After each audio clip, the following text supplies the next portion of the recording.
that you're doing and having Ruth join us later. So we have Dr. Maddy Power and Dr. Ruth Patrick, who'll be joining us a little bit later, presenting today. I'll just tell you a little bit about Dr. Power, who is a research fellow in the Department of Health Sciences at the University of York, where she currently holds an ESRC postdoctoral fellowship. I should also add that Maddy trained in social and political sciences at the University of Cambridge and social policy at the London School of Economics a while back. She holds a PhD in health sciences from the University of York, and her work has focused on food aid and food insecurity in multi-faith, multi-ethnic contexts. She's also founder and former chair of the York Food Justice Alliance, which is a cross-sector partnership addressing food insecurity at the local level, and co-chair of the Independent Food Aid Network. She's published in numerous venues such as the British Food Journal, European Journal of Public Health, and Journal of Poverty and Social Justice. So today, Maddy will be presenting work on their very timely project on how low-income families have been impacted by COVID-19, and the talk is titled COVID Realities, a Collaborative and Participatory Approach to Understanding the Experiences of Low-Income Families During COVID-19. As I mentioned earlier, this is work in collaboration with Dr. Ruth Patrick, who's joining us as we get a bit closer to the Q&A portion of today's event. And just a little bit about Dr. Patrick. She's a lecturer in social policy at the University of York, where her research has focused on popular and political narratives around poverty, welfare reform, and austerity. And she studies these narratives sort of in juxtaposition to the lived experiences of those directly affected by changes in the social security system. So I think with that, let's welcome Dr. Power here. Thank you. Many thanks for inviting me. It's really nice to be here and to chat to you all. So yeah, just quickly, I mean, this project is very much a collaboration between, I'll come to the extent of it later, but certainly between me, Ruth Patrick, Dr. Kaylee Garthwaite, who's at Birmingham, and Dr. Jeff Page, who's at York. And it's funded by the Nuffield Foundation as part of their rapid response to COVID. So I kind of wanted to just start by kind of saying that, and this is definitely a kind of point with this project, that social research is messy and it's not what we find in textbooks, and in its messiness it's challenging, but also it's infinitely more interesting and more diverse, and the voices are much more varied. And this kind of comes out of various ways in this project, but that's a really kind of founding notion, I think, for us. So I'm going to speak for about, hopefully sort of 40-45 minutes, and then Ruth will join me for a discussion. She's just currently in another webinar.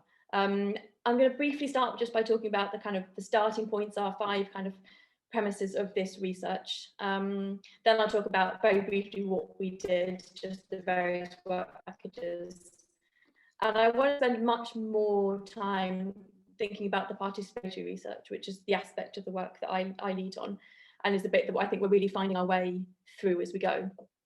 And then I'll talk a bit briefly about what we've learned from participants and how we display that learning, think about the ethics and the reciprocity that underpin the research, and also what those look like in action. And then I'll kind of finish by just talking about what we've learned so far, some questions which I think we'd appreciate your input on that we've yet to resolve, and just a few final reflections.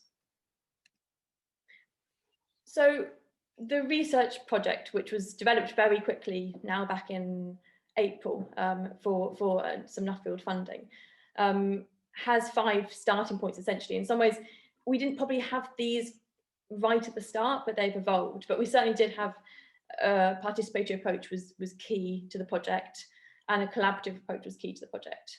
As a team, we really thought that it was crucial to kind of understand experiences of low income during the pandemic, but equally we were very aware of our lack of experience in any kind of online research space. And then finally, it's kind of committed to a kind of feminist research practice, and I'll explain that in a second. So the first one, so the values of participatory approaches. So both Ruth and I have worked a fair amount in our participatory space before and used those methods. And I think we're guided to do this by the awareness of the marginalisation of people in poverty, of their voices, and of the othering around poverty. And a sense that poverty is both a site of redistributive, but also relational social injustice. and think about how we can kind of tackle that relational social injustice through participatory research.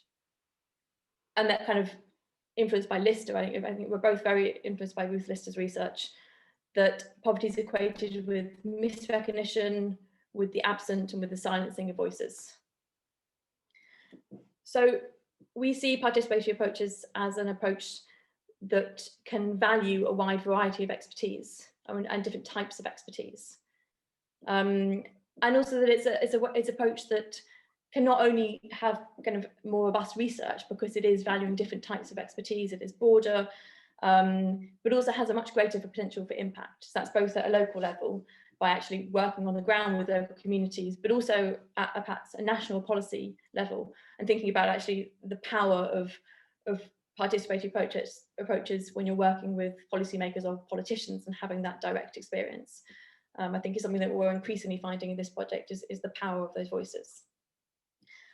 And then a comment that Ruth Patrick has made kind of in lectures, but also particularly in her writings, is that actually it's an opportunity to challenge dominant narratives. So by presenting direct experiences, it's an opportunity to undercut dominant narratives, particularly around stigmatization of welfare. So our second main premise is collaboration and not competition. So we really, really value a collaborative approach that's with other projects and with each other, with the research community more generally, and recognize that actually we'll produce probably much better research by talking with others and supporting others. So thinking about how we think together during COVID-19 and we think through the challenges that COVID-19 presents together, and then we learn from each other in doing this. That actually we exist in a context, an academic context, where collaboration isn't really rewarded. In the kind of neoliberal academy where actually it individualizes research, it promotes competition, and thinking about how we confront that and how we can foster collaboration to confront that. I think there's also a kind of resonance with us as a team of the kind of maybe the unattractiveness of academia and a neoliberal academy for early career feminist researchers, of the fact that it doesn't really recognise everyday practices. It doesn't recognise the fact that actually you might have caring responsibilities. It's valuing a kind of highly productive, highly competitive researcher. And so we're keen to chart a different path that's valuing the collective.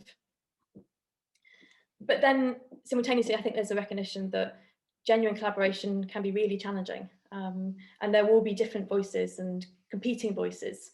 And we need to think about how we have processes in place to manage those differences and recognise those differences.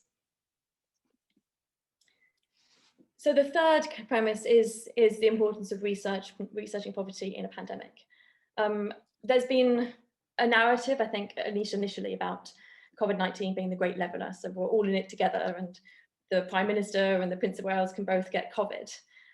But actually, what's really emerged is actually how incredibly unequal the impacts of COVID are, including the kind of health impacts and the economic and social impacts. So this notion of actually there were huge inequalities of COVID has just been become increasingly visible as it's continued. So I think we're really keen to engage with those kind of myths about it being the great leveller and confront them with research. I think the fourth, whether it's a premise or just a kind of awareness, was our kind of some experience in participatory approaches offline, but absolutely no experiences of participatory approaches online and in a pandemic. So we really did feel as though we were kind of grappling with quite a bit, and we had to work our way through this carefully.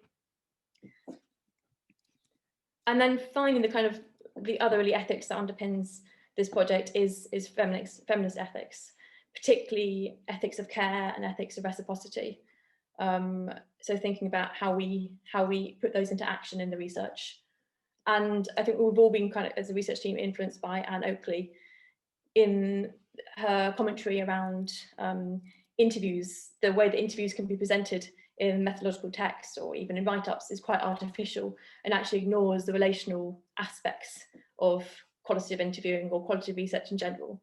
So that we are very aware that we don't want to be extractive in any way, and quite the contrary, that we will answer questions and we will be transparent and we will respond to the participants. So, our research questions. Oh, I'm going too fast. I've got a funny thing where I can't quite see all the questions because I've got you guys at the screen, at the end of the screen. So if I miss off words, that's probably why. So how does COVID-19 affect experiences of poverty for families living in the UK? And then critically, it's not just about experiences of poverty, but it's about how does the social security respond to the pandemic, and what are the longer term consequences of any changes that might happen now. And then thirdly, a kind of more methodological aspect is how can researchers of poverty most ethically and effectively respond to the pandemic and adapt their ongoing fieldwork to generate new and timely policy relevant data. So I'm not going to talk about that aspect hugely today, but I will mention it just in the next slide. So we have 5 work packages. The first is using the early warning system, which is Child Poverty Action Group, our project partner. And they have a system called the Early Warning System, which is a database of welfare rights advisors' submissions on the social security system, and particularly now how it's responding to the pandemic. So we're doing a real-time analysis of that. The second, and this is led by Kaylee Garthwaite, is a research synthesis that I think Kate, who's here, is involved with. And so she's working with around 15 projects, some of whom were set up before the pandemic and some of whom have been set up post the pandemic or because of it, to think about how they can work together and adapt their research to look at COVID-19 and its impacts. Then the third strand is the participatory research, which I'll discuss quite a bit more in a minute. The fourth is also led by Kaylee Garthwaite, which is support for the research and policy community. So it sort of ties in with work package 2, but it's thinking about how can we provide resources for researchers to support their research during this time. So there's been a very active series of blogs and some really well-attended webinars. So if you're interested about that at all, please do check out the website because there's lots of resources and the webinars are all recorded. And then the fifth is some economic modelling that we're also doing with Child Poverty Action Group to model policy changes. So at the moment, we're looking at debt deductions and how that interacts with social security and its effect on people's experience in poverty. So I want to talk in much more depth about the participatory work, partly because I suppose that's what I lead, but also partly because I think this is the bit where there probably are the most challenges and it definitely takes most of our resources. I think in some ways I would say as a prelude, when we put this application into Nuffield, the other work packages, so the research synthesis and the collaborative approach with researchers and the early warning system were fairly developed. And then we kind of said at the end, oh yeah, we'll also do this participatory research. And Nuffield said, well, what does that mean? What does that look like? And in about we had about 2 bullet points, I think, on it. And we developed it a bit, but we didn't develop it that much because at the time, both because I think it's time pressures, but also because we were keenly aware that actually we couldn't develop this without working with people. We couldn't work with people in 2 weeks to put the application together. So, and I kind of, it's on my last slide as well, but I think we've really valued having that unusual flexibility from a funder to be able to develop a very sizable and probably the most costly work package as we've gone along. I think there was a great amount of trust there that we really, really appreciate. So when we kind of started this back in, I think, April, May, the immediate challenges really were this shift from the face-to-face encounters to online participatory research, accompanied by the increased pressures that we were all facing as researchers, but also participants. And how could we research in a participatory way and in a just online in a way that was sensitive to people's needs and didn't overburden them, and had a kind of egalitarian ethic to it. And then the challenge of actually enabling connections, so enabling interactions with people who didn't yet know each other in this kind of potential participatory space when everyone's online and people are socially distanced. So our approach, so we have, I'll come to kind of how we did this in a minute, but we've created an online space for people to share their experiences of life during COVID-19 on low incomes. So it's for parents and carers who are living on a low income, and that's subjectively defined. And parents and carers is with people with children under the age of 19. So to log on, they go through 2 questions, which are both subjective, and say that they have a child under the age of 19 or are responsible for a child under the age of 19, and they're finding it hard to make ends meet. So people can share their experiences through a variety of methods. So they can leave diaries, and these can be left by text or by video or by audio. And we have a method on the system that transcribes any audio or video so that we see it as text. Or they can respond to what we call a video ask. So that's a weekly question where once a week, one of the members of the team or another participant, or maybe someone else from an organisation that we're working with, records a question as a video, basically. So I could record a question now, and then we post that up onto the website, and then people respond to that question. I'll explain a bit more about that later, because I'll give an example of it. So we have prioritised ethics of care and reciprocity throughout, and we really try to draw upon our learnings from previous participatory research to think about how we can bring these into a virtual space. I think really central is that the small stuff really matters. I'll describe that a bit more later, but the kind of the small scale communication with participants, or sending out sort of sachets of tea in advance of discussion group, are really important. And we have tried, I think, with some successes, to involve participants at every stage of the research so far. And certainly our participants were integral to the design of the online space. So in the kind of construction of this online space, we started in about April, May, and we knew that actually we were going to have to do participatory research online, and we thought, what could this look like?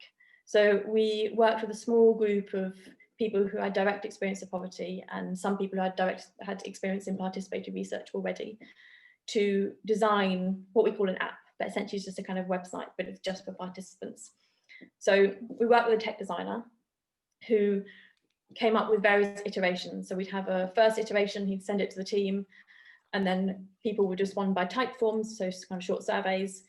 We'd have informal discussion groups, and then they give additional feedback. And then whatever came out of that would go into the second stage of the app, and then that would change. That would kind of, there was about 3 rounds of this, and we ended up with the app that we kind of started off with. And we simultaneously did a pilot study to kind of test the methods. Almost at that stage, it was almost offline. So we tested diary methods, and we tested some questions, and then we got extensive feedback from participants in that pilot study, which was considerably bigger than this. There was about 15, 16 people in that, and there was about 5 people in this, to think about the methods and get feedback there. So these 2 kind of separate strands then fed into our final version of the app. So this is the COVID Realities dashboard. So we've got a main COVID Realities website, and then people can go through to get involved, and then they have those 2 questions where they kind of say, yes, I'll answer yes to these 2 questions, and then they go through to a consent form, and they read the consent form, and then they go through to this. And so this is where they'd engage. So they can put diaries in at any time in different ways. And then this is they've got a big question of the week. So that will come up every week, and it'll be new. We try and ask people for demographic information, but it's in no way mandatory. So some people add in a lot, and some people add in nothing. And we just decided that was the approach that we wanted, and we didn't want to make it mandatory. And then at the bottom, people can see the different topics that other people have written on. So if someone clicked on relationships, there might be successive posts about relationships, and so they can see what other people are saying. And when they've answered questions, they'll be indicating they've got 2 or 3 or 4 answers. So far we launched in July, and we've had about 120 people have engaged in some way. So that might be just signing up and putting in some information into the About Me. That might be submitting 1 or more diary entry or video uploads, or they might have taken part in a big ideas group, which are now kind of monthly discussion groups we're having alongside the website, which came out of the kind of the comments of participants. And then we probably have about 30 to 40 regular contributors. So they might be people who might leave a diary entry every week, or leave a response to a video ask every week.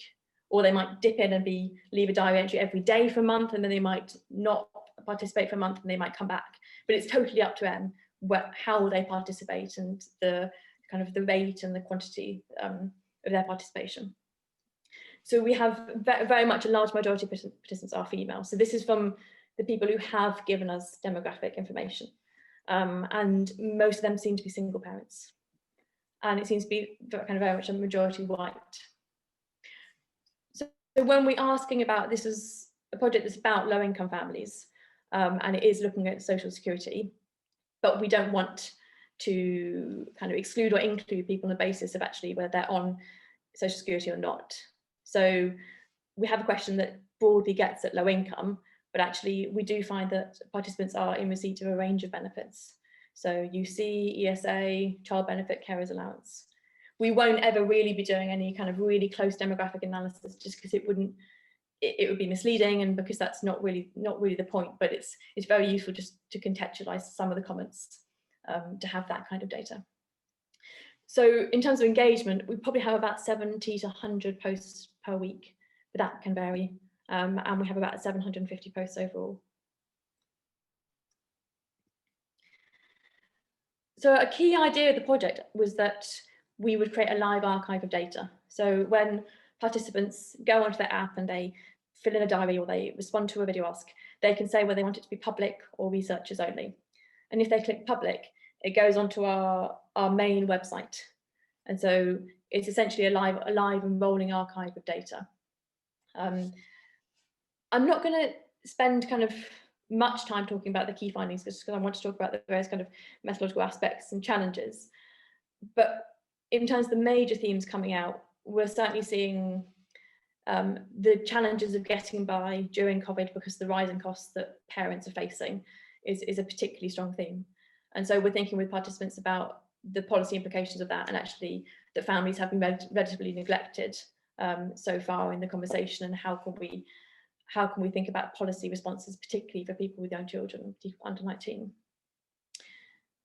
Mental health is a very key theme, and the isolation that many parents are facing, particularly many single parents. And I think what we found is the relationship between social security and mental health is very strong, that actually the challenges and anxieties around social security at the moment, I mean, that would be there anyway, but there's a particular uncertainty at the moment about when things are going to stop. For instance, the £20 uplift in universal credit. And that is overwhelming, and I think can cause immense stress. The stigma of benefits, I think there's been some kind of conversations around the potential that because there's now a large number of people on universal credit, that benefit stigma might potentially be reduced.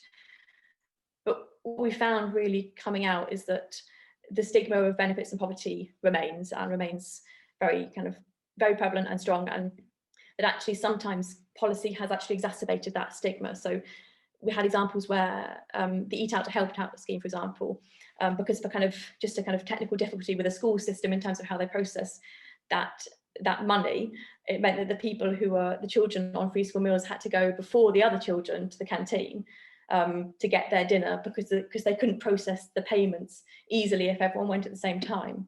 So little things like that actually really exacerbate stigma and are immensely stressful.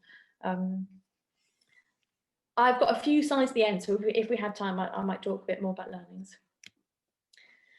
So I mentioned at the beginning our kind of the centrality to kind of ethical rigor and certain ethical practices around reciprocity and care. And this has been really important for the project, but challenging, I think. So at the beginning, we recognised that actually we wanted to be very robust ethically, and to have kind of very clear systems about how consent would work and how information would work, standard in some ways in terms of doing primary research, but also that we needed to be reactive simultaneously. So that might be because participants were commenting on certain aspects of the project, and then how we responded to that. We knew that we would encounter kind of ethical speed bumps as we went, and we have encountered ethical speed bumps, and we do need to navigate those carefully. But often, I'll kind of skip a point, these can be very challenging because we're navigating a difficult ethical terrain at speed, and sometimes having the time to reflect on that isn't really there. So again, it has been challenging kind of navigating traditional ethical practices online. So thinking about informed consent. So participants go through a consent process where they see essentially a consent sheet and then click it and then click through. But actually in a normal practice offline, we might be able to talk through that consent sheet with somebody in an interview setting and make sure they're aware of it and actually talk about any questions and talk it through. But we don't have that opportunity, so we can't be certain that we have informed consent. I think there's also a challenge around participant contact that we are really keen, I'll come on in a minute, to communicate with participants and prioritise that in the kind of relational aspects of the research. But actually, and Jeff Page, who's the researcher, does a lot of this, often has emails with participants that actually sometimes can maybe be difficult to navigate, that where are the boundaries, where are the lines, and I think that can be difficult when everyone's just essentially working at home and everything's on email, and there's a sense that the boundaries aren't there that normally might be there. I think that can be quite difficult. And again, yeah, just that this is all done very quickly, and it's a new terrain. So I mentioned earlier about the ethics of care that's really important to the project and kind of underpinned by kind of feminist practice. This is enacted in various ways through the participatory work itself. So we prioritise a considerable amount of time for communication with participants. So that's personal emails and cards. For instance, when people do a certain amount of posts per month, they'll get a card saying thank you with a love to shop voucher. And we might also send Christmas cards. And when they participate in online discussion groups, we also send a love to shop voucher saying thanks and a card. But that takes quite a bit of time to actually do this for kind of 30, 40, 50 participants. And simultaneously with emails, that takes quite a bit of Jeff, our researcher's, time to really maintain that communication. But then also, so beyond cards, we also have welcome packs. So it's the kind of small things, but they have huge meaning. So when someone signs up, they get a welcome pack with just a few bits, like a notepad and a fridge magnet. And there might be some pens in there as well. And then a card again saying thanks for signing up. And whenever we have these big ideas group, which are these monthly discussion groups, we send beforehand a kind of snack pack. So there might have some teas and coffees and some Kit Kats and maybe something that the kids can eat. And then there'll probably be a few like Post-it notes and some gel pens, so that if we're doing an activity in it, then everyone can have their Post-it notes and their gel pens. And we'll just sort of say at the beginning, like, have you got a cup of tea? Or like sort of just like you would in a normal workshop offline. So you'd always get tea and coffee, you'd always have some biscuits. And actually trying to recreate that online, and that being really, really important. But it is time consuming. And particularly in this context, it can be difficult with sort of university kind of funding processes and who's sending things out. And then also just ethics of care, really, of the research team. So we're all working, I think, all the researchers on this team are also working on many other projects at the same time, and we have caring responsibilities, and inevitably there's health issues, and I think caring for thinking about each other's needs, and being willing to take work off somebody if actually they can't do it that week, or they just need a bit of a break, is important to us all. So I mentioned earlier about the kind of ethics of reciprocity and the video asks. So every week we have these video asks, and this is an example of this is Kaylee Garthwaite, and this is her video ask on seeing friends and family during lockdown. So we found this is one way to kind of enact ethics of reciprocity. So when she's doing it, she'll present it, she'll say, hi, I'm Kaylee, and then she might describe the topic a little bit and potentially say something about her own context, and then ask the question. And so we're in no way saying that our experiences are similar to others, and actually we value diversity and diverse experiences, but we're very conscious that we don't in any way want to be extractive, and that actually we open up a bit of ourselves. So it's not a one-way process. And then we'll do these over various weeks on various topics. And participants can do them if they want to as well. So we hopefully get some interaction kind of among the participants. So how am I doing for time? So lessons learned. So we have learned a large number of lessons along the way, and it has been challenging but immensely interesting. So I think quite early on we learned a lesson about, I was saying at the beginning, that participatory research online was really hard and new for us, but it's not new for many people. Many people have been doing participatory research online for years, particularly around chronic illness and health, or actually it's a great medium for doing participatory research. So we realized that we needed to draw upon, and crucially, if we wanted to use that, to pay for that research, because often it's third sector organisations and charities who might not be as well funded as the academy who can be doing some of this research. When we set up the site initially, I think it was probably quite, it didn't have an interactive component essentially. So it was, people just posted diaries or posted responses to questions and they appeared, but there was little interaction. So we've tried to respond to this desire for interaction by setting up what we call big ideas groups, that are discussion groups, and they can be on different topics. And we had one last night that was just about arts-based methods. So they're quite responsive to participants' comments. And then things like tell a friend, so that people could share it with each other, and actually there could be a broader interaction that was beyond the project itself. We've had quite a kind of few requests really for media and for blogs is something that we initiate, but I think we've been quite conscious that we don't want to necessarily control who does media appearances or who contributes in different ways outside the scope of the project itself. But actually sometimes this can be challenging because we develop relationships with particular participants we know are responsive or are keen for media opportunities.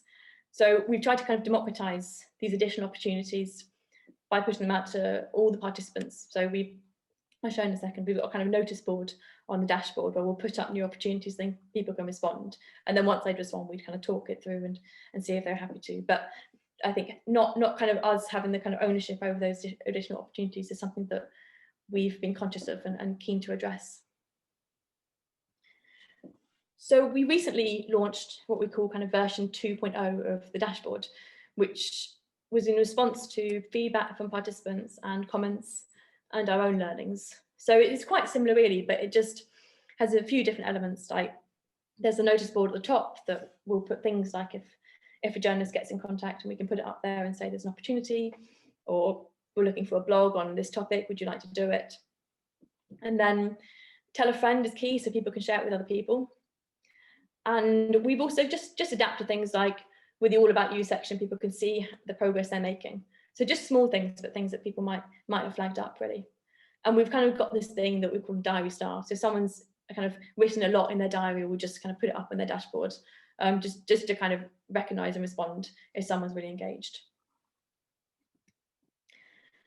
So lessons learned, so what's gone well? I probably sound a bit pessimistic, but lots has gone well.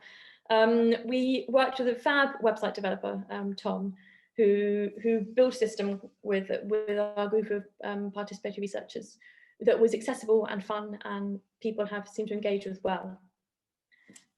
It seems that actually the way that the research is constructed, which means that people can submit as little or as much as they like to and when they want to, has provided a rich evidence base and has proved fun and enjoyable and engaging for participants. The video asks get great responses, and we feel as though it has been a medium through which we can create an ethics of reciprocity.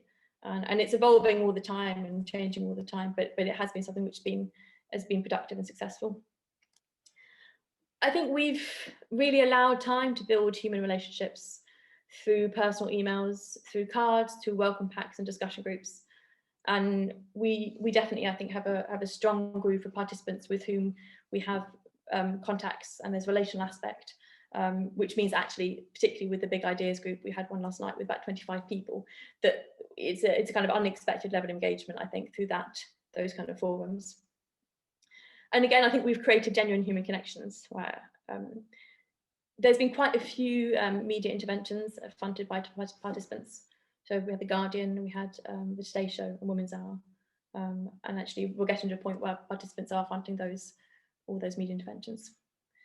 We've contributed to ongoing policy debates. So for the Social Security Advisory Committee, we had a small discussion group which fed directly into that and gave policy suggestions, and they've been incorporated in the final report.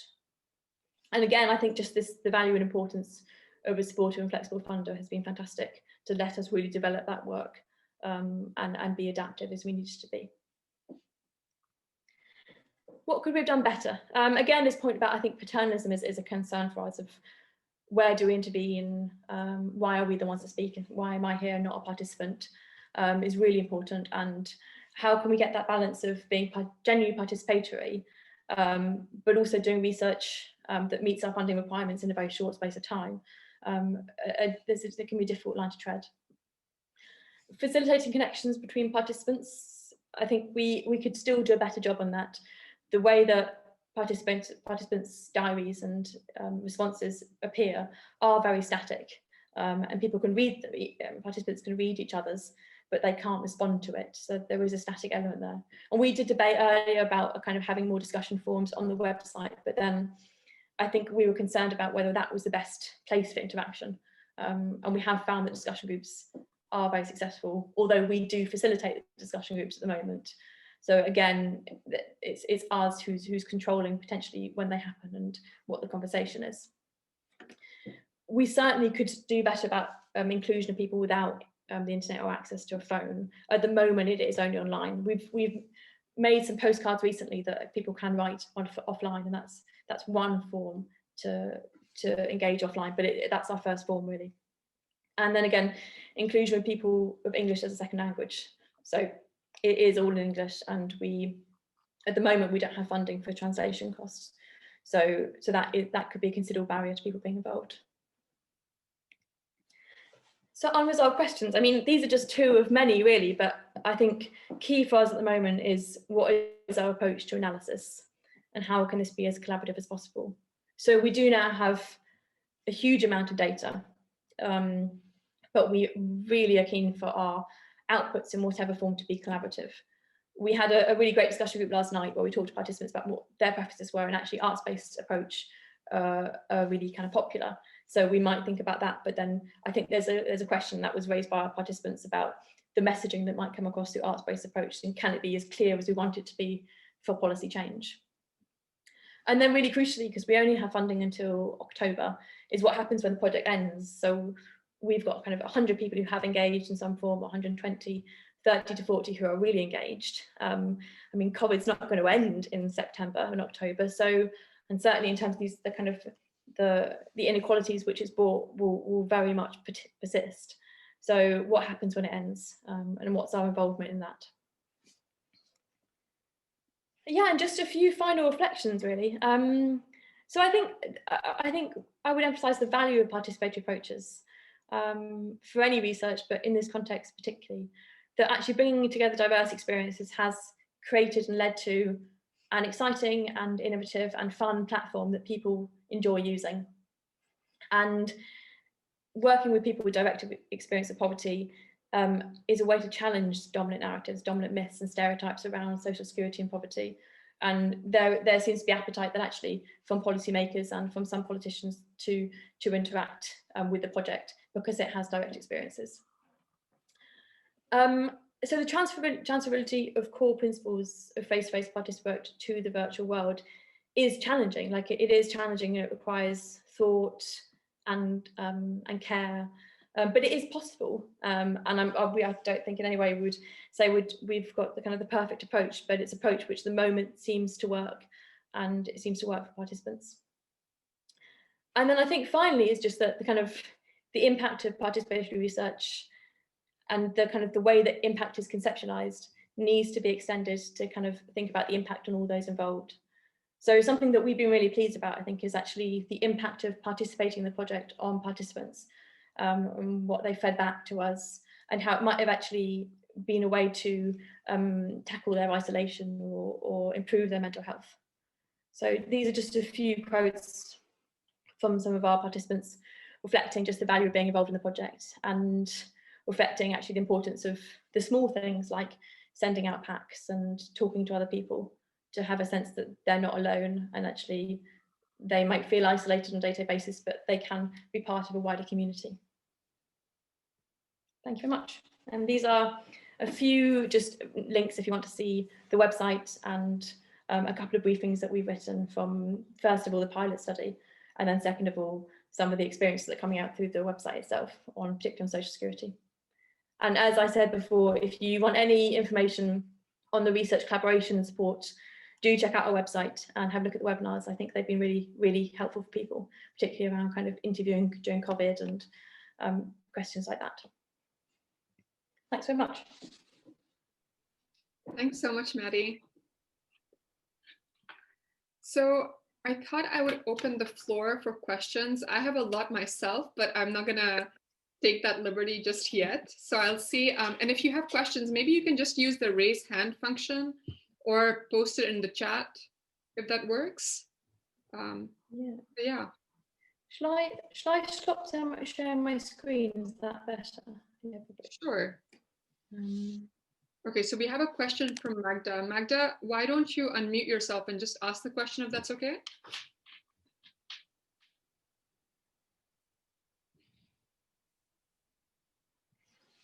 Sorry, I have no question. I was listening. I just raised this hand by coincidence and using the app for the first time. Okay, no problem. Then I'll just let it be.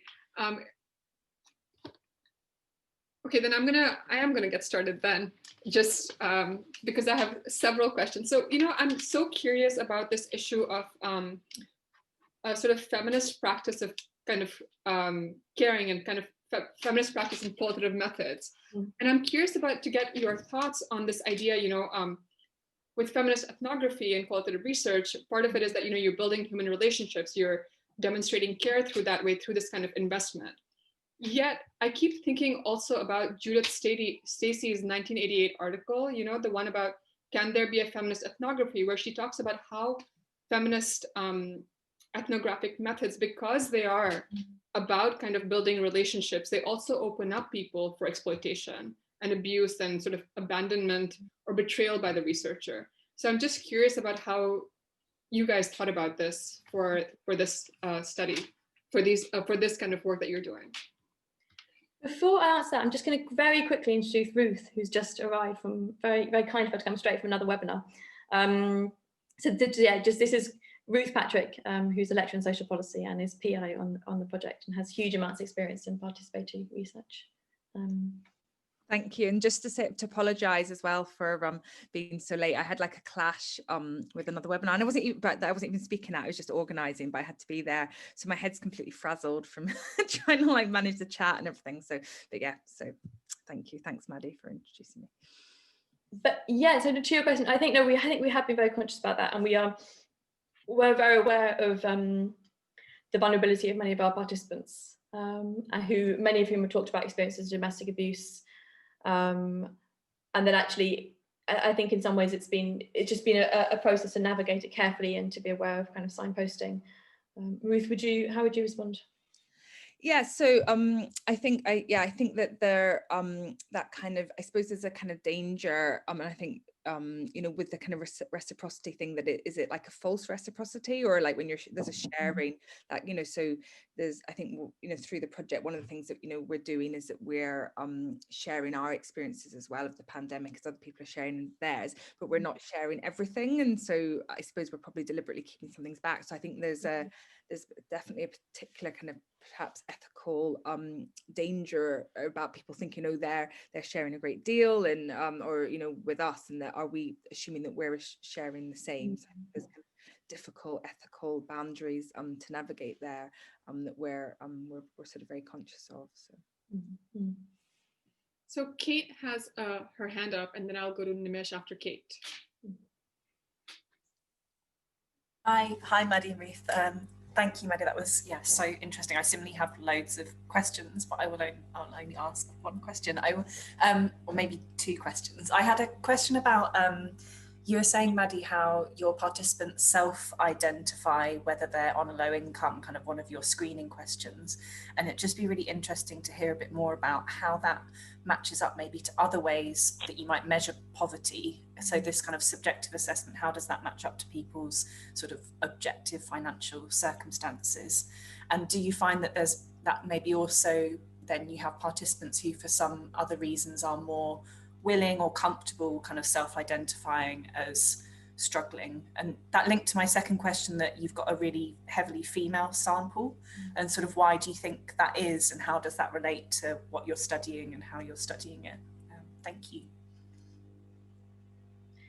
Yeah, on the question, we talked about at length this really, and we kind of talked with CPAG about it. And I think in some ways the decision to take a subjective approach was partly about the kind of the changes in income that people are currently experiencing, and not wanting to kind of have an objective measure which actually could lose the fact that people were experiencing new poverty.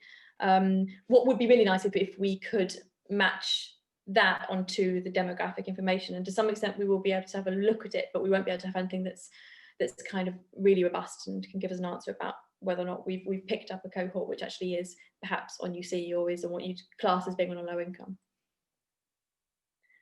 Ruth, would you? Oh yeah, no, I was just going to say, so on the second question about like the female sample, can you say again a bit what you're asking on that, Kate? Sorry. I guess both.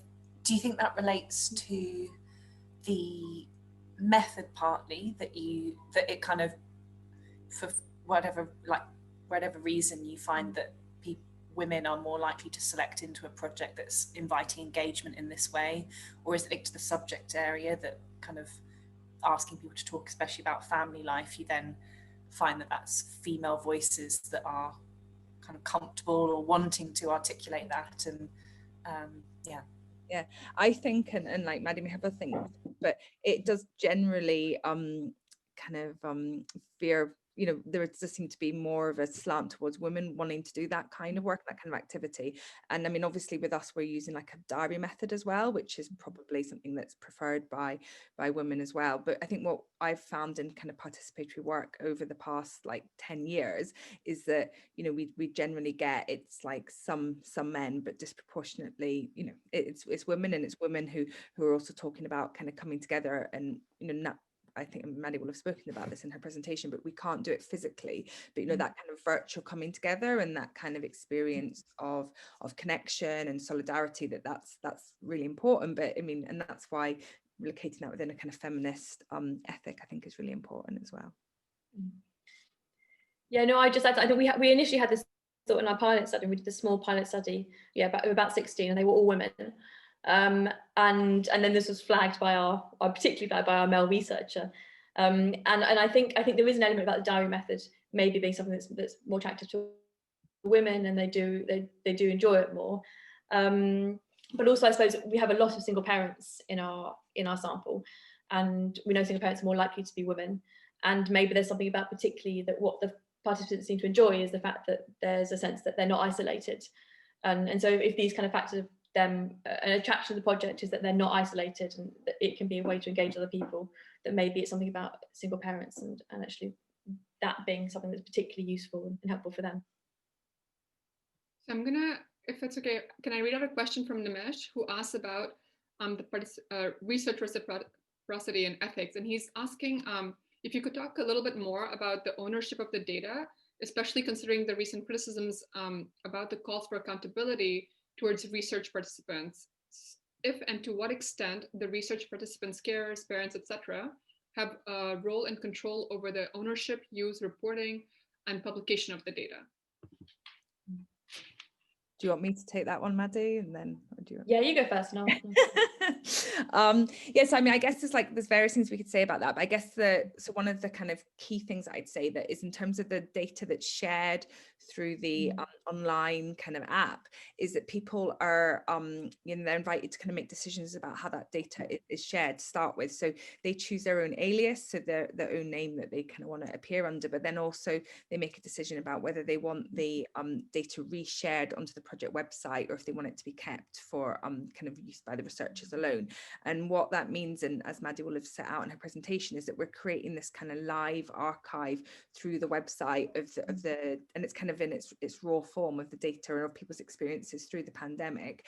But the no, we don't have control of that, and it's, well, we do, obviously we have to screen it for inflammatory content and make sure it's anonymized, but actually that's a place, it's like a public depository for people's experiences, but importantly, people are making decisions about whether the things that they're sharing, they want to be shared in that way, or they want to keep them, and then they've got an additional level of anonymity added to them as well. And then in terms of the kind of broader question about reporting and publication, we're working really, really hard to look at how we can do that in a kind of participatory and co-produced way. And one of the things, and actually Maddy and I were trying, but we'd left it to last minute because we're kind of always working behind ourselves, but we were trying to bring a participant into this presentation today. So really, and it would have been a much better, not to do Maddy a disservice, but it would have been a better presentation if we could have, you know, we didn't give them enough notice. But, you know, so the idea is that we don't want it to be, oh, here's like Ruth and Maddy presenting on this participatory work. We want it to be participants. And actually, the webinar that I clashed with was about the benefit cap, and the keynote speaker for that was a member of COVID Reality, sharing their experiences of the benefit cap and talking about what needs to change and why. And that kind of model kind of flows into like everything we're doing, but it's not an easy model. So I think one of the things, and again, Maddy will have kind of maybe hinted at this, is that we run up against the kind of challenge of doing a rapid response project where everything needs to be done yesterday, against like participatory methodology and ethics, and you know, which take time and need real investment. So there's a kind of, I think at the moment we're investing most heavily into doing, you know, really robust kind of field work and engagement, but there's a risk that then we're not leaving time to think about publications because we're just so committed and engrossed in making sure that kind of experience of being part of the project is a positive one. There's two more questions about the sort of participatory method. One is sort of about this from Yamini, about basically asking if there's a role for the researcher opening up to the participant about their own experiences, for instance, hardship, but also potentially relative privilege, as a way of building deeper relationship. And the other from Jess is about whether you've noticed differences in themes or types of disclosures made in the public compared with the private spaces on the site. So in terms of opening up to participants, I think it's a really fine line to tread about exactly what we said, like what we give of ourselves, and that realistically, I think there have been points at which that maybe members of the team have discussed difficulties with participants, and then we've thought, is that okay? Is that not okay? I mean, I don't know what you said, but I don't feel there's a hard and fast rule sometimes to how we navigate those, and I think that's why it can be really tricky doing it really quickly and also doing everything by email when inevitably things can look more blunt. So I think that there can be something. I don't think there's a kind of, you can't talk about your own experiences or your kind of hardship or relative privilege at all, but it's about navigating each case, I think, individually. Ruth, what would you say? Yeah, like I think, yeah, no, I sort of agree with that, but I think as well, so as Maddy set out, we do these kind of big questions of the week, and those are kind of video entries, and I suppose that is a kind of a moment, because if we're kind of occupying this online space, then you know it can all be quite disembodied, can't it, or just online, I guess, research. But because the kind of videos are like, they're me looking exhausted or they're Maddy probably looking exhausted, but also like I've got I've got 4 kids, and the oldest is 9 and the youngest is 2, and on a couple, and it's not been kind of contrived, but on a couple the kids have like been in that question, because once, I don't know, my son was self-isolating, and another, it was at that point, which in the first lockdown when there was no school, and I think that we didn't, I think that was a good thing. That's who I am, and I'm a kind of full and character with lots of flaws, and with kids, so I think kind of that kind of way of being and presenting, and I think that and again, what Maddy spoke about in the beginning, that kind of complexity and messiness of being a researcher, but also being a parent and stuff. I think we're just trying to navigate that as best we can, but also recognizing that the participants are also occupying different kind of spaces and subjectivities as well. There's a question from Ed, who has to leave soon, but I'm just going to ask it and hopefully he'll catch your response, which is, he's wondering whether you can elaborate on some of the trepidations that participants had or have about drawing methodologies for communicating their empirical realities. Do they assume, for example, that drawing is a rudimental method or limited in scope to communicate the complexities of the research? I'm not sure, I'm not sure what Ed means by that, drawing as in terms of pictorial. I don't know. not sure. I think just in the absence of knowing exactly, I don't know if he's still here, we could ask him, but the kind of the use, actually what has been interesting, and again what Maddy will have drawn out in the presentation, is the kind of use of the arts-based approaches. So that in the big discussion groups that we're holding, which are the kind of virtual discussions where people can talk about what they want to do in policy recommendations, there was a real enthusiasm for arts-based approaches. So it's kind of the opposite, I guess, of what Ed's question was hinting at. So people have kind of talked about the dissemination that would have meaning for them being things that does kind of build on and draw on arts-based methods. And as I think, I'm not sure if Maddy mentioned this, but we're exploring doing some zine making with participants, and that's an example where that wasn't part of the original project plan, but there was a very clear demand from participants to, or not demand, but like an enthusiasm for doing something that was arts-based, and then we kind of pursued that to look at what was possible. So it's about responding to what participants think would be good and important, rather than us as researchers kind of dictating that. And just to add to that, I think what participants, what came across in the group that we had last night, was that what they really value about arts-based methods is that they can get across their method, their message in a really powerful way. So actually, about kind of in debt feeling, it was from one participant for instance talked about that she's got a new fridge, she had to get a new fridge, but actually that's brought her lots of debt, and so just visualizing that in an image has been really helpful and is really powerful. So I think it's a mixture of like the purpose for them, like what they feel the power of arts-based messages is, that is kind of is broader, and it really is about getting that message across. I had a couple of questions related to race that I wanted to ask at this point.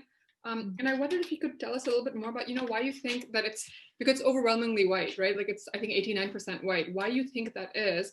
And I'm also curious about how you think about the decision, for instance, not to collect demographic data, which I assume also means data on race, right? And what I'm thinking about right now is, France, with France sort of not collecting race data on the census, a lot of people have talked about how it's really hard, for instance, because you don't have stats on race. How do you kind of see if there's sort of institutional structural racism going on, for instance, right? So this kind of data can be important for those things. So I'm just curious about how you think of those things for this research. Yeah, just in terms of the demographic information. So we have questions about, like, people can write in a line what their ethnicity is, or how they would describe their ethnic group. And that's part of the kind of broader All About Me just section on their dashboard, which is all voluntary. So someone might fill in all of it, and then we've got all of their data, or they might fill in none of it. So in some ways, the kind of collecting data on race and ethnicity is part of a broader just voluntary option to contribute data. And then in terms of the fact that it's very much majority white, I think it may be partly about recruitment. So partly that actually we probably have worked with organisations that probably have more likely to have white populations anyway, and we've not done probably enough recruitment that we could do kind of targeting BAME populations or working with Runnymede, for instance.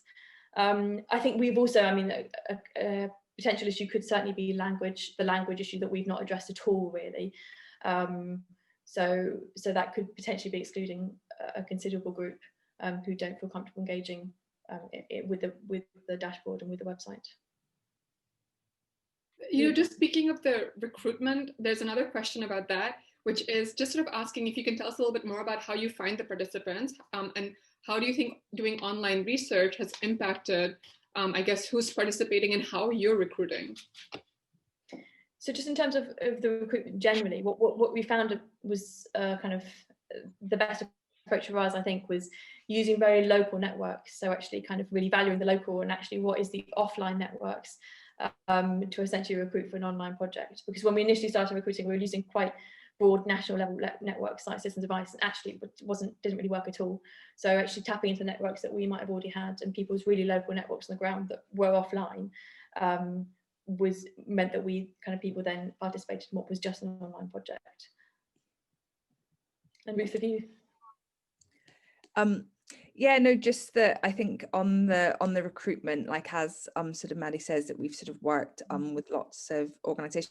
I think what we sort of found is that in certain cases, it's been kind of local organisations kind of finding out about the project and then almost sort of championing it. So then lending their like sort of relationships of trust with the people they work with to the project, and kind of that's then seen kind of a boost in recruitment. But we've also, I think it is true that just because we're operating in an online kind of virtual space, it's harder to do that recruitment as well as not as well as we like, but it's a different way. So we can't, I think normally we'd have been able to send physical leaflets out, to welfare rights centres, or we can't do any of that. And then also I think a broader thing that it feels very, well, almost unreasonable to be asking anything of anyone, right now. So not just of participants, but of other professionals. So we know that, welfare rights workers or, community organisations and charities are all incredibly stretched. So there's a kind of delicate balance, I think, between letting them know about the project, encouraging them to pass on information, but also making demands which are completely unreasonable in the context of the world we're all living in right now. So Ellie has just posted something building on Jessria's earlier question, which I think we didn't quite answer. And she's asking about the consequences of these different spaces for anonymity on the sort of platform. While the online posts could be largely anonymous, the videos and then the big question discussion sort of changes that. So the anonymity might be helpful for facilitating some conversations, but then might also inhibit real connections between participants. So how do you think all of this kind of balances out? Yeah, I mean, in some ways, I think we are learning as we go. I mean, in some ways, even with the big discussion groups, I think anonymity is not necessarily kind of black and white, because so with the discussion groups, people can still contribute if they have their camera off and they have a pseudonym. So they can, in some ways, contribute still being anonymous, even though actually it's in a discussion group. I think with the various forms of, I think it is a question to navigate it. I think what we have found is that when it comes to things like media, actually they often demand that someone uses their real name, and most people prefer to be anonymous. And so it can be quite challenging when we think about like who represents the project, and we don't want to be representing the project, we want participants to, that media can be really demanding and require that someone's using their real name, whereas completely fair do someone doesn't want to. So that, I think that can be quite a difficult line to tread. Ruth, what would you add?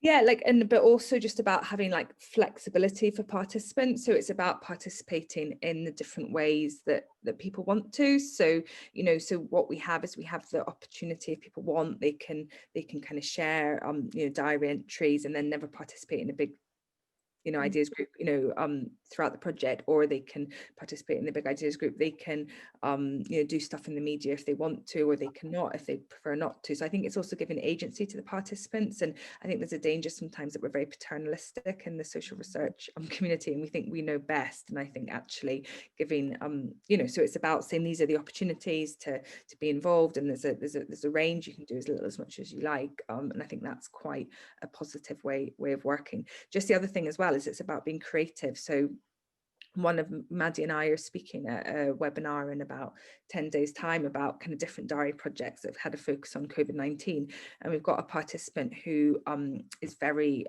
guards her anonymity very closely because she's a survivor of domestic violence and has had to kind of get a new identity around that, but also who is very talks about the project being very important in terms of having a voice kind of heard and being part of policymaking debates. So we've arranged for her to read some of her extracts and pre-record them, and then we're going to alter her voice a bit and share them at the webinar. So what we're doing there is we're trying to work with the anonymity that she feels comfortable with, but also in a way that doesn't exclude her from being, kind of represented, I guess, in those policymaking discussions. I'll just ask it because I can. I can speak too. I couldn't raise my hand before, which is why I went with that. So then I guess what I typed out there was that a follow-on question would be, especially with the core group of people that you have who are really actively participating, even with their differing levels of anonymity, presumably they've gotten more comfortable with the platform, more comfortable with each other, have something like a sense of community emerging among them, perhaps. So how has the conversation, the nature, what's being disclosed, how it's being talked about, changed across the span of time that you've been doing this project? Not just because of things that are happening externally, but because the actual group dynamic of your participants has also shifted. Yeah, do you want to go first, Maddy, or I was? You go and then I'll go.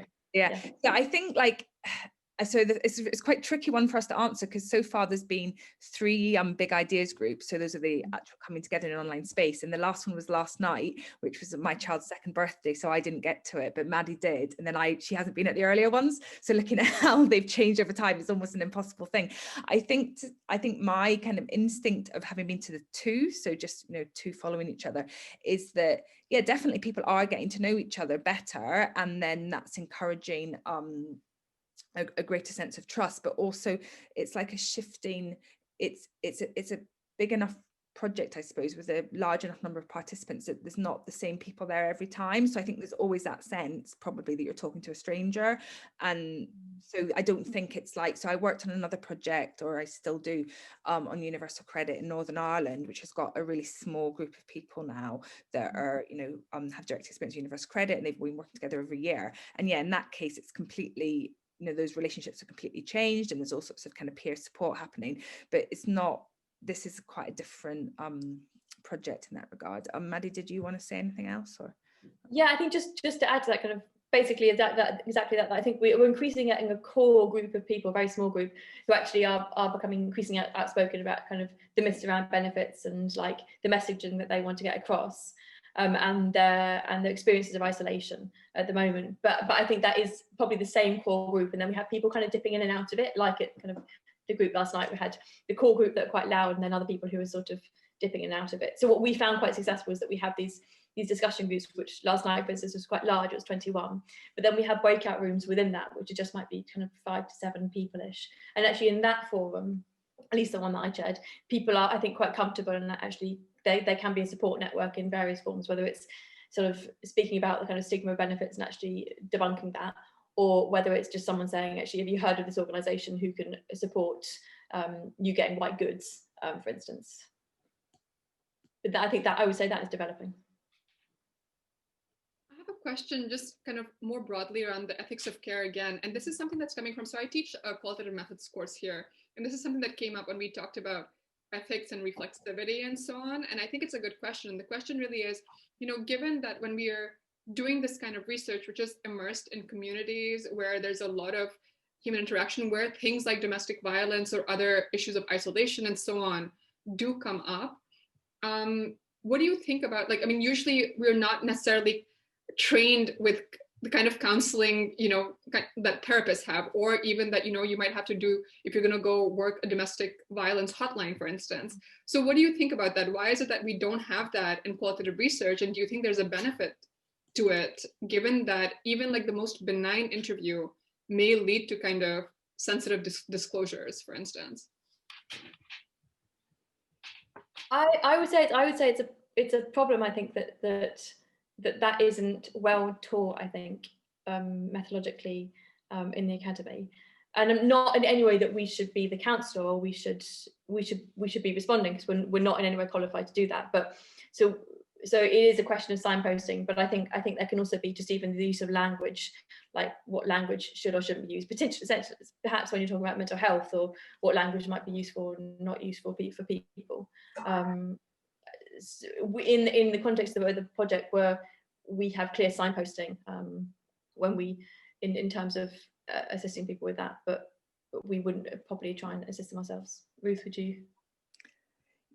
Yeah, I suppose it's the kind of question is more to kind of more traditional interviewing spaces. I think one of the things just which obviously we're not doing in the project, I think in this project and other ones, one of the things that's really hard is when you're in a virtual world and somebody shows distress that you can't respond. So that, it's not even about counselling techniques, is it? It's just about, so I don't think necessarily in this project we've had it, but I've on other projects that I'm working on that are participatory, over the past few months, you have a kind of session like this, well, smaller, and somebody starts crying and you can't, it's a really kind of difficult well, it's just it's almost impossible, isn't it, to navigate. So I think, well, it's not impossible to navigate, but it's very hard to kind of try and say, I hope you're all right. But I think practicing really good and robust kind of thoughtful policies around how do we support people, and if people, as Maddy says, if people are distressed, signposting them, but also, as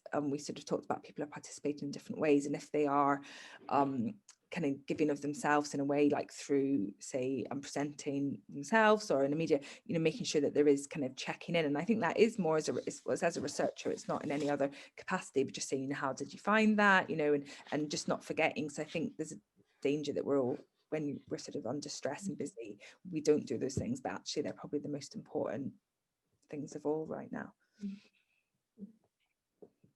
So I want to see any other questions.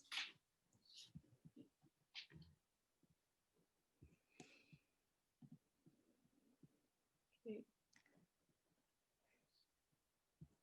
I don't know if you can hear me. Oh. Did the unmute work? I had a kind of related question on positionality, because it's something I've had to kind of think about and reflect on in my work with people that are living in poverty.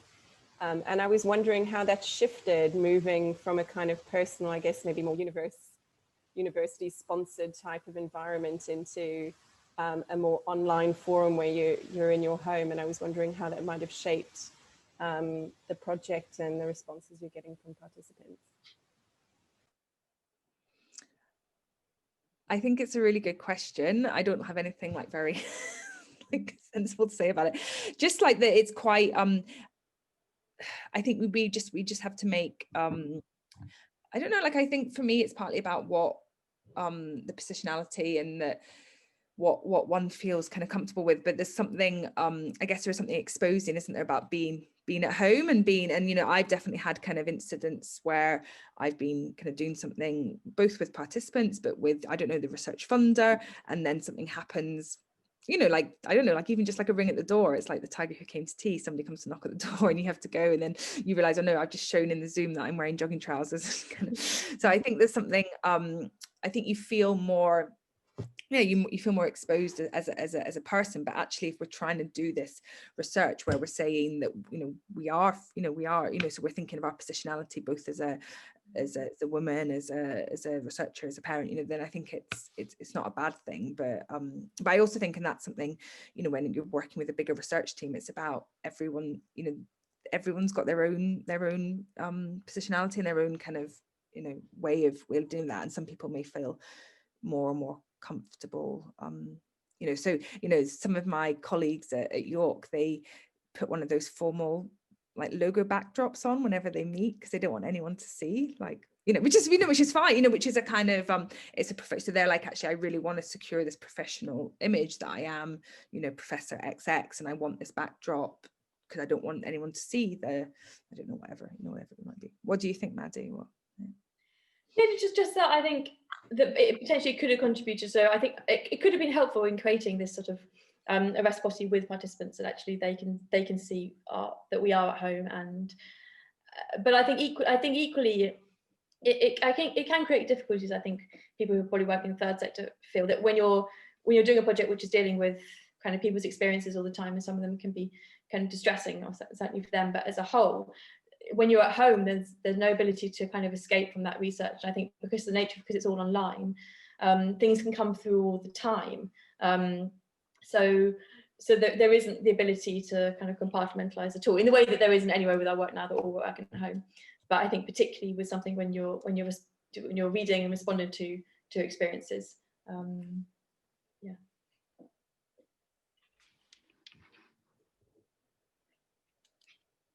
Any last questions?